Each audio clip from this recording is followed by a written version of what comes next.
Well, Republicans are now seizing on what was arguably the most memorable comment from President Obama at the debate on Monday night.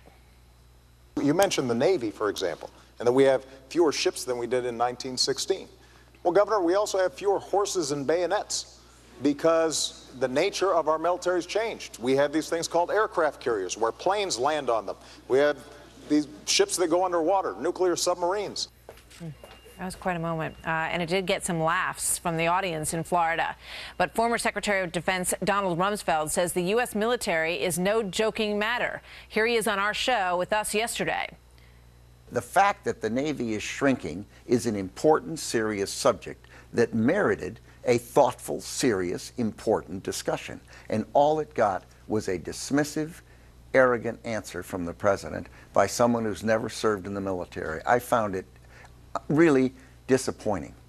Disappointing in Donald Rumsfeld's words. Texas Republican Congressman Mac Thornberry is the vice chairman of the House Armed Services Committee, and he joins me now. Sir, good morning. Good to have you here today. Thank you. What was your reaction to that statement by the president?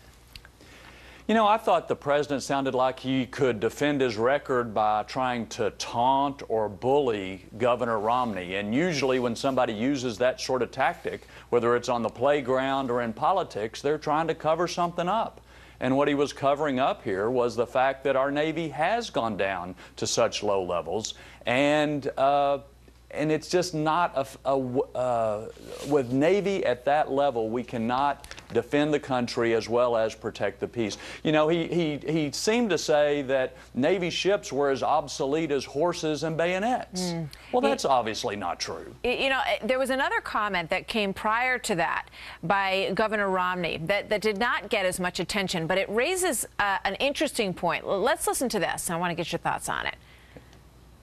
We make decisions today in a military that will confront challenges we can't imagine. In the 2000 debates, there was no mention of terrorism, for instance. And a year later, 9/11 happened. So we have to make decisions based upon uncertainty, and that means a strong military. Yeah, I'm struck by that all the time. I've watched a number of debates and convention speeches back in history in the past several months, and rarely in these instances do we talk about what actually turns out to be the threat when that future president does take office. What did you think of Governor Romney's point there? Well, I think it's an excellent point. There are trends that we can see that are a threat to the United States, cybersecurity, for example, terrorism, but there are always things we can't predict. And what you have to have is a capability to deal with the unknown. And that, again, back to the ships. Our ships today are more capable than they were in 1916, of course, but they can't be in more than one place at one time. So if a ship is in the Western Pacific, it can't be in the Persian Gulf, and if it's off the coast of Libya, it can't be fighting pirates off Africa. So numbers do matter, and capability does matter. That's the way you deal with the unknown, is have that capability around the world to protect ourselves and defend our interests. Let's listen to this from the president also. I want to get your thoughts on the back and forth on sequestration. First of all, the sequester is not something that I proposed. It's something that Congress has proposed. It will not happen. The budget that we're talking about is not reducing our military spending. It's maintaining it. Is that your understanding of how all this worked? No, it's absolutely not true. As a matter of fact, Bob Woodward has said today that it is not true. This proposal for sequestration came from the administration. He says, just ask the people in the administration.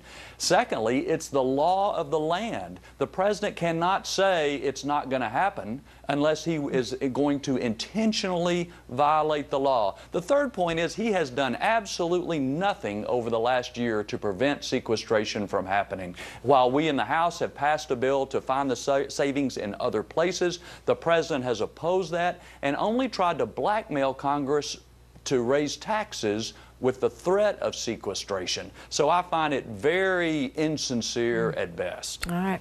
Thanks for your thoughts today. Good to see you, Congressman. Thank you.